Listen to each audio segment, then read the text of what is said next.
Welcome to another episode. Today we are in Bristol, UK, not for just another EV that has been modified with big wheels and a fancy body kit, but a quite modified e-camper, e-Vito, that James and Tom built. So tell us everything about this van. Okay, so this is our latest version of electric camper that we've got for hire, and it's also our demo van, so we build them to order for customers. So you build the vans and then you hire them through a platform which we can discuss later. So it's a 2022 e-Vito, standard range of 66 kilowatt hour. Yeah, so it started off as an e-Vito 66 kilowatt hour panel van, and we've then fully converted it into the camper that you see in front of you. So we've installed windows, bed, roof, carpet lining, etc, etc. So it's not your first van, it's your first e-Vito camper, but you've been doing e-vans in Nissans for quite a while. Yes, so in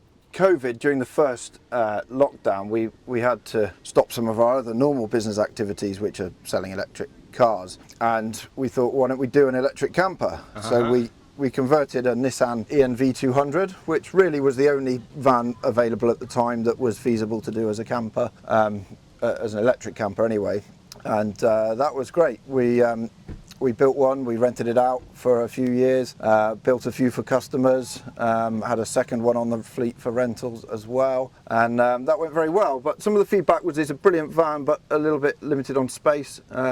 And then when we started looking at upgrading the fleet, there were other vans available. This being one of them. We've run an electric Vito as our sort of works van for a few years, been very impressed with it. And yeah, it was our sort of pick of the bunch for base vans to be our latest conversion. And the e-Vito is definitely the next generation following the Nissan, because you probably have like twice the range and significantly more room in it. Yeah, so that was some of the feedback from the Nissan, that it's a great van, but certainly a bit limited on space inside, whereas this is certainly a bigger van. Still like reasonably easy to drive, and you can get in a standard car parking space and in a multi-storey car park and places like that. So still quite easy to operate on the road, but just a bit more accommodation. All right. So speaking inside. about accommodation, let's go through the whole interior. Sure. So you can firstly see that we're sat facing the opposite way, so we've installed a swivel seat on both the front seats to create this sort of lounge area. When it first started as a panel van, there was a single front seat and a double bench seat facing forward, so we've replaced it, the double bench seat with a single seat. We have a full kitchen on the side here.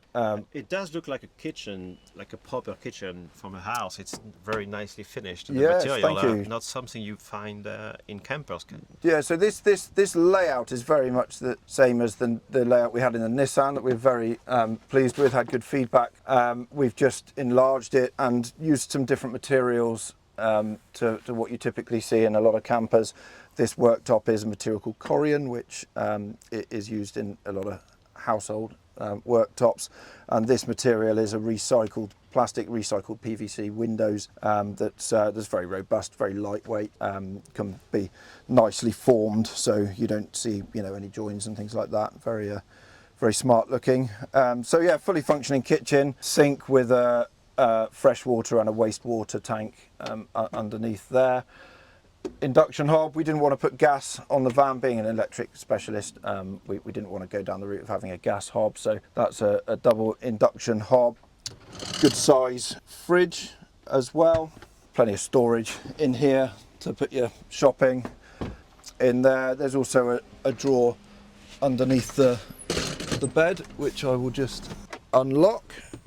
So this has got a lock on it, so when you're traveling it doesn't fly open when you slow down, and you've got all your pots and pans and plates and cutlery and so on in there. So really everything you need to have a nice time nice away. living quarters, but what about sleeping? I'll just move the table out the way and show you how the bed works. So this at the moment is in its seating position, so if you were to carry rear passengers, you can have two rear passengers belted in.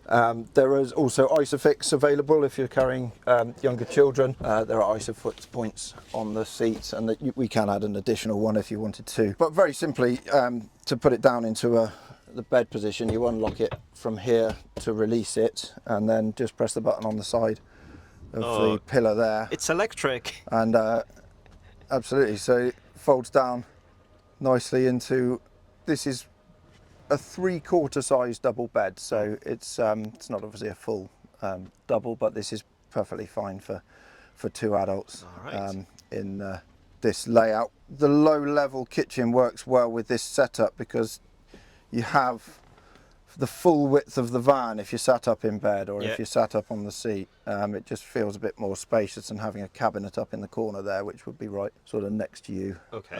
So even though it's not a sort of motorhome size vehicle, you do feel like you've got a good amount of space because you've got the full width of the van. So yeah, you can then just press the button again when you want to return it to its seating position, and up it goes.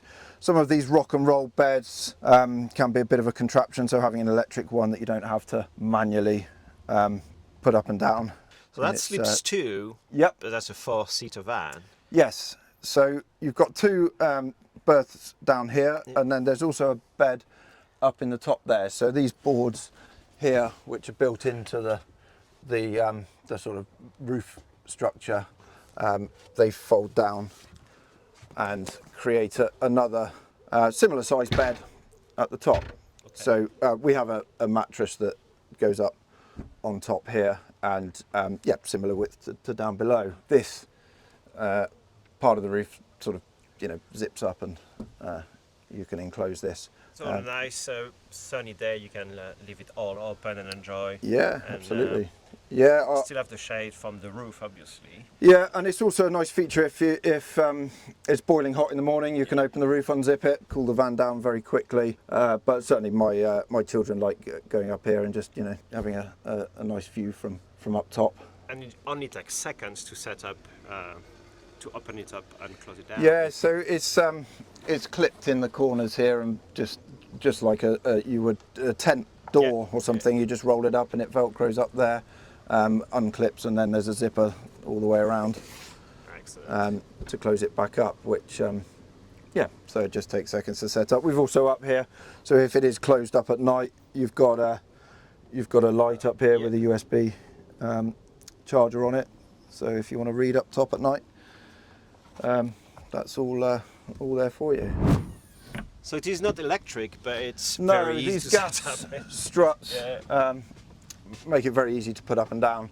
To put it down, you would just pull the front of the board there, and then to put it up, just where this join is here, where it's hinged, just very gently push that up, and it takes itself up to the top. Is this bed the same width as the one on the bench? It's pretty close, yeah. So we have this bed is 112 centimeters wide, and the mattress that we put up the top is 110 centimeters wide, but there is a bit of room either side of the mattress as well, so very similar size. There is also, if you did want extra sleeping accommodation or room, there are awning rails both sides, and we have a big tent style awning that fits a double bedroom in and has a corridor through the middle there. So if you're going to be on site for a few days or more, then you could take that and set that up, and that provides some extra room and extra accommodation if you need it.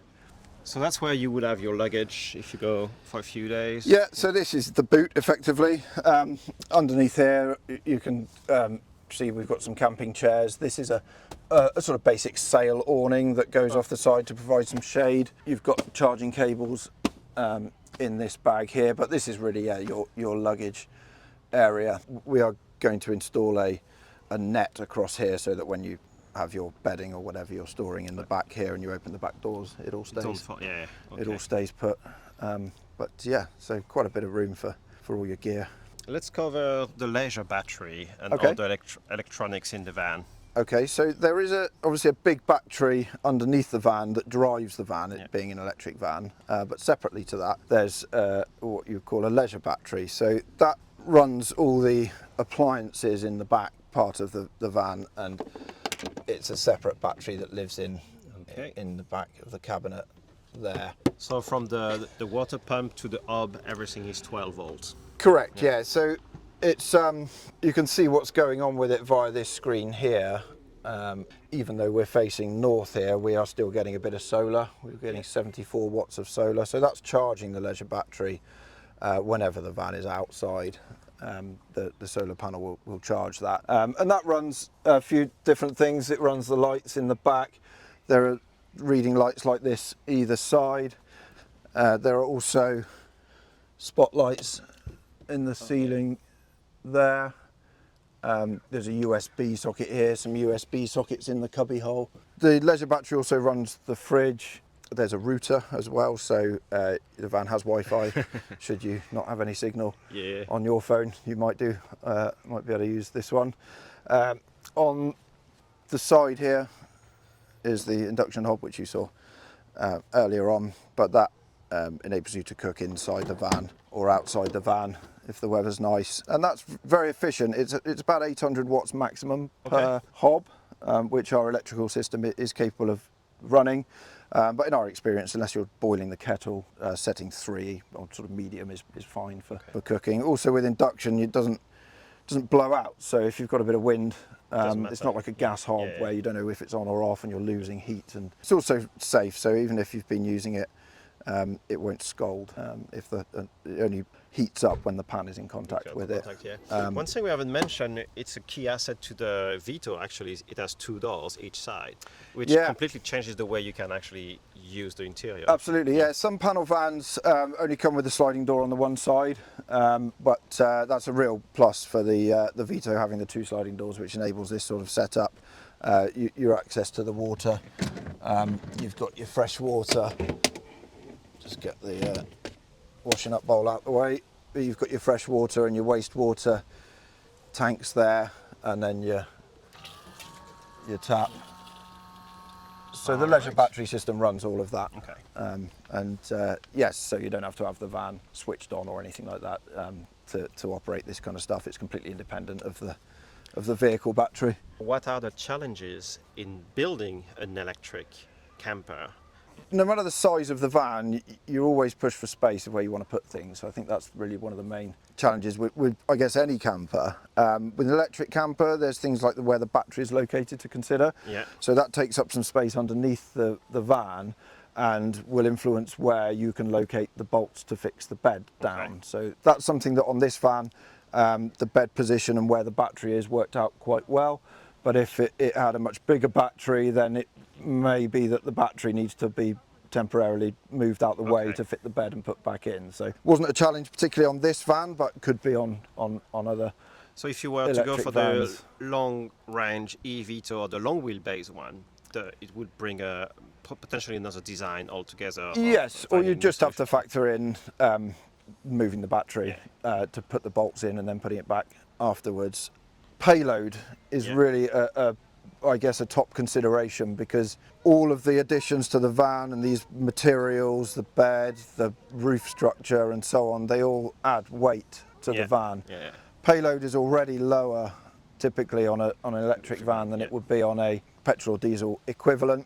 We've managed to complete the full conversion, and we still have just under 500 kilos of payload remaining. So that's effectively 100 kilos for 4 passengers. Okay, so there's a couple of ways you can charge the van. If you're going to hire it from us, it will leave our unit fully charged.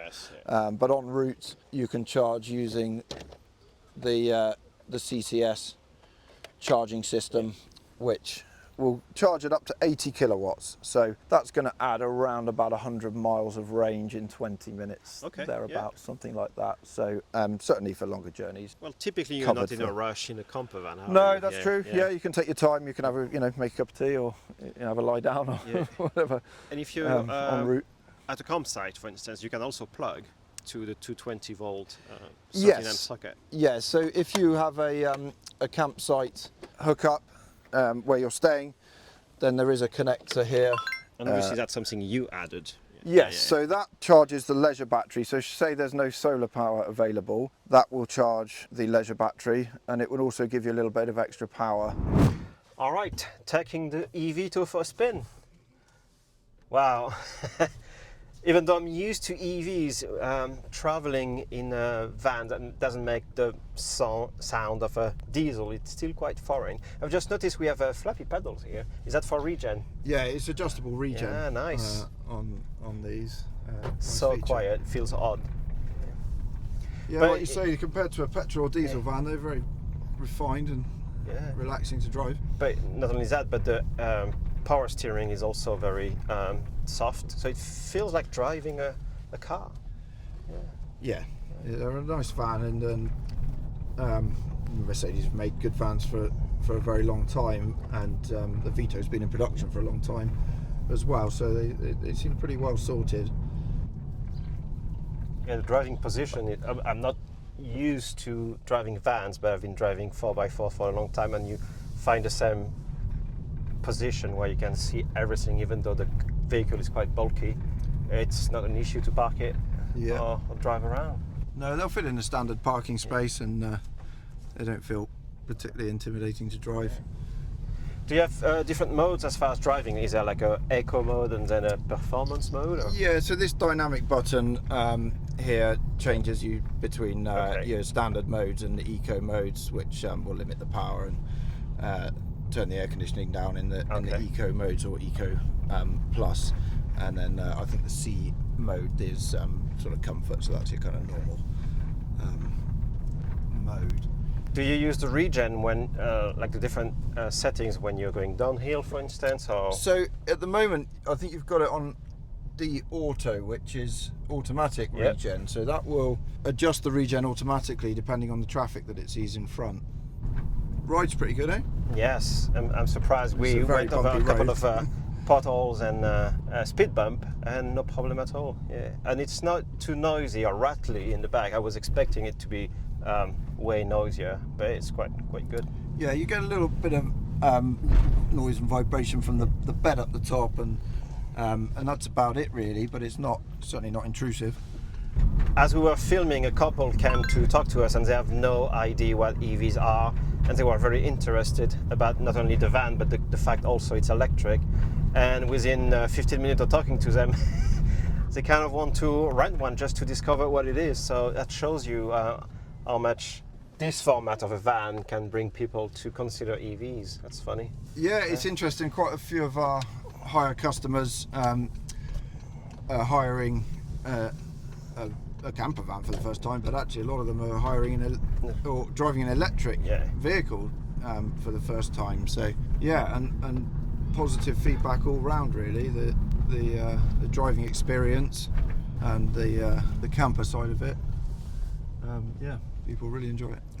One question we're often asked is, what do you do about heating in an electric camper? Well, every vehicle has a built-in heating and air conditioning system, so you can just use that. You make sure the van is fully switched on, as if the engine is running effectively and you're ready to drive, and then you can just use the heater or the air conditioning as normal. You'll notice in the top left the range will adjust if you're using the heater. The heater is on at the moment, but if I turn it off, the range estimate will go up a bit. So it will use a bit of range using the heater or the air conditioning system, but not a lot. The other thing to note is that when the vehicle is switched on, you can just about see the reflection in the roller door there. The daytime running lights operate. So at night time, if you've got the vehicle switched on and you're using the heater, you want to really turn those off. So an excellent useful feature of the Vito is that it has a parking light function on the light switch there. So if you turn that off or turn it to parking light, it turns the DRLs off. I'll just turn them back on again so you can see. And so yeah, if you put it in the parking light position, the DRLs switch off. The Vito will stay on even if you're not driving. If the vehicle is switched on and you're using the heater, the vehicle will keep running. Some of the other vans we tested would switch themselves off after half an hour and go into accessory mode, which is not ideal. So another plus as to why this Vito makes an excellent electric camper. All right, James, we're back to base after charging and topping up. Yep. So those cars are the type of cars you sell?